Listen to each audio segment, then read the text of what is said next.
स्वागत है आप सबका आज के सेशन में।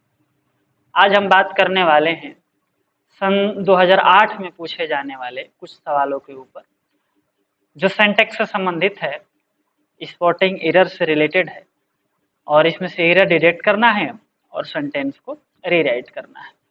यदि आप इस तरह के क्वेश्चंस और भी देखना चाहते हैं तो आप जा करके प्लेलिस्ट चेक कर सकते हैं। प्लेलिस्ट में आपको मिल जाएगा, सिंटैक्स नाम से प्लेलिस्ट बनी है जिसमें बहुत सारे क्वेश्चन जो है ऑलरेडी सॉल्व कराए गए हैं, आप जा करके देख सकते हैं। चलिए ये सेशन आरंभ करते हैं और आज के सवालों के बारे में बातचीत करते हैं। पहला क्वेश्चन है कि mother in laws are respected in India. देखिए कंपाउंड नाउन जो होता है, कंपाउंड नाउन, जो कंपाउंड नाउन होता है उसमें मेन वर्ड में जो है एस लगा करके उसका प्लूरल बनाया जाता है। जैसे स्टेप ब्रदर है, स्टेप ब्रदर, तो इसका अगर प्लूरल बनाना हो तो इस स्टेप में एस नहीं जोड़ेंगे बल्कि ब्रदर में एस जोड़ेंगे।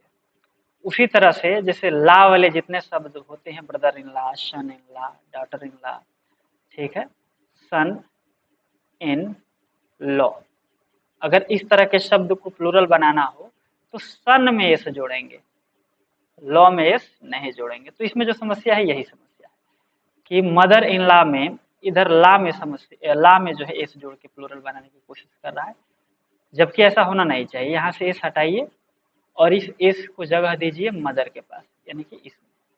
तो mothers in law are respected in India, sentence सही हो जाएगा। चलिए नेक्स्ट क्वेश्चन की तरफ। He enjoyed during the holidays.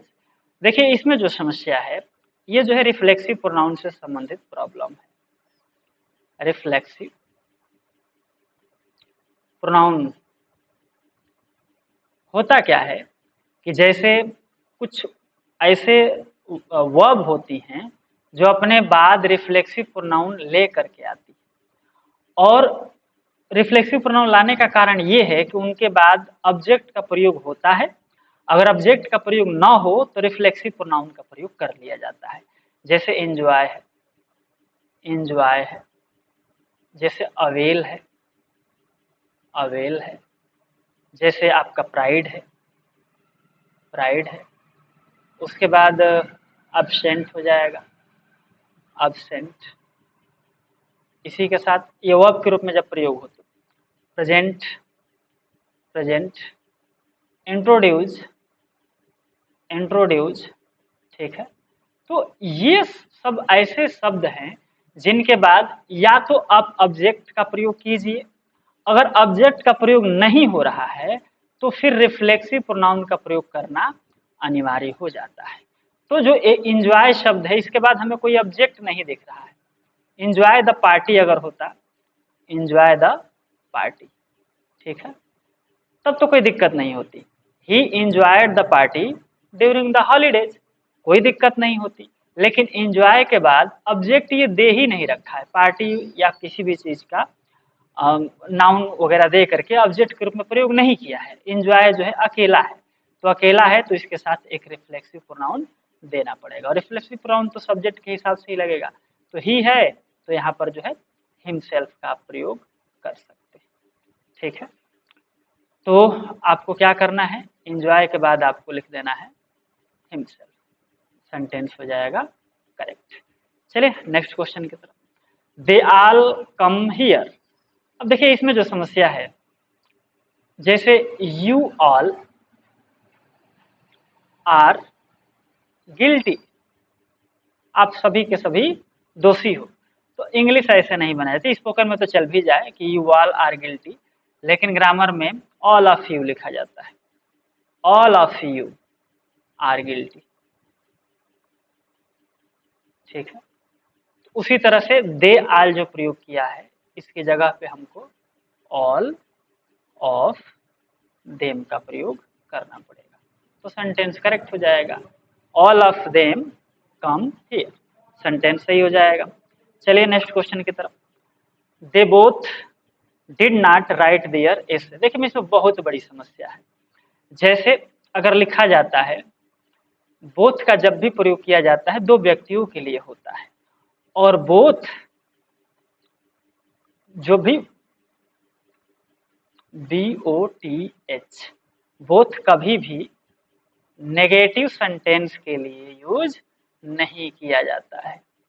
इसका कारण ये है कि बोथ के साथ अगर नेगेटिव सेंटेंस आएगा, जैसे अगर लिखा जाता है बोथ ऑफ देम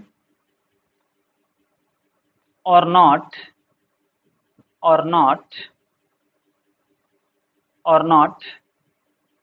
प्रेजेंट, ठीक है ना। बोथ ऑफ देम और नॉट प्रेजेंट माने उनमें से दोनों जो है उपस्थित नहीं है। तो जब दोनों उपस्थित नहीं है, तो जब दो में से किसी भी की बात आप नहीं करेंगे, तो आप उसके लिए नाइदर का प्रयोग करते हैं। नाइदर ऑफ देम का प्रयोग आप कर सकते हैं। और जब नाइदर ऑफ देम करेंगे तो नाइदर सिंगुलर होता है, तो आपको इज लगाना पड़ेगा। तो सेंटेंस हो जाएगा neither of them is not present. तो नॉट यहाँ से आपको हटाना पड़ेगा, ठीक है ना। यहाँ नॉट लिखने की जरूरत नहीं है। नाइदर खुद नेगेटिव वर्ड है। नाइदर ऑफ देम उनमें से कोई भी नहीं, उनमें से मैंने दो ही है, नाइदर दो को ही रिप्रेजेंट कर देता है। तो नाइदर दो को रिप्रेजेंट करता है, तो नाइदर ऑफ देम उन दोनों में से कोई भी नहीं इज प्रेजेंट माने उपस्थित है, यानी कि उन दोनों में से कोई भी उपस्थित नहीं है, ठीक है। तो ये हुआ आपका सेंटेंस। अगर इसको सही करना चाहेंगे तो आप ऐसे कर सकते हैं कि सबसे पहला काम कि दे बोथ ये ना लिख करके आप यहां से यहां तक ले लीजिए और इसको हटाइए। इसके जगह पे लिखिए neither of them, neither of them, ठीक है। नाइदर ऑफ देम जो है सिंगुलर होता है, इसमें सिंगुलर प्लूरल का झगड़ा नहीं है, चूंकि डिड नॉट का इसने प्रयोग कर रखा है, तो ये बेसिकली पास्ट इंडेफिनिट टेंस हुआ। तो पास्ट इंडेफिनिट टेंस हुआ तो फिर राइट की जगह आपको क्या लिखना पड़ेगा, दूसरा फॉर्म रोट। और चूंकि नाइदर सिंगुलर होता है तो देयर की जगह आपको हिज लिखना पड़ेगा, हिज। देखिए पूरा सेंटेंस अदला बदली करना पड़ा, पूरा सेंटेंस चेंज करना पड़ा, क्योंकि जो बोथ शब्द है ये जो है नेगेटिव सेंटेंस यूज नहीं होता है। NEGATIV sentence, both is not used in negative sentence, ठीक है। बोथ के साथ पॉजिटिव सेंटेंस आता है। यदि सेंटेंस नेगेटिव हुआ तो बोथ को हटा के हमको उसके जगह पे नाइदर का प्रयोग करना पड़ेगा, क्योंकि नाइदर जो है दोनों में से कोई नहीं की बात करता है, तो फिर बोथ के साथ नेगेटिव लगाना गलत हो जाएगा। चलिए अगले सेंटेंस की तरफ चलते हैं। Always speak the truth. देखिए सेंटेंस बोलते समय सही आ गया, क्योंकि कभी भी टेल अ लाई होता है, ठीक है ना, टेल अ लाई होता है, मेक अ नॉइज होता है। उसी तरह से स्पीक और द यहाँ लगाना कंपलसरी होता है, स्पीक द ट्रूथ, ठीक है। तो आपको कुछ नहीं करना है, सब चीज ठीक है। इंपरेटिव सेंटेंस है, स्पीक और ट्रूथ से पहले, स्पीक के बाद और ट्रूथ से पहले आपको बस द लगा देना है, सेंटेंस सही हो जाएगा। Always speak the truth. चलिए आगे बढ़ते हैं। आज का सेशन यहीं तक। अगर आपको हमारा काम पसंद आ रहा है तो चैनल को सब्सक्राइब कर लीजिए, लाइक कीजिए और अपने दोस्तों के बीच शेयर कीजिए। यदि नोटिफिकेशन सबसे पहले प्राप्त करना चाहते हैं तो बेल आइकन जरूर प्रेस कीजिए। मिलते हैं नेक्स्ट सेशन में कुछ और सवालों के साथ। तब तक जय हिंद, जय भारत।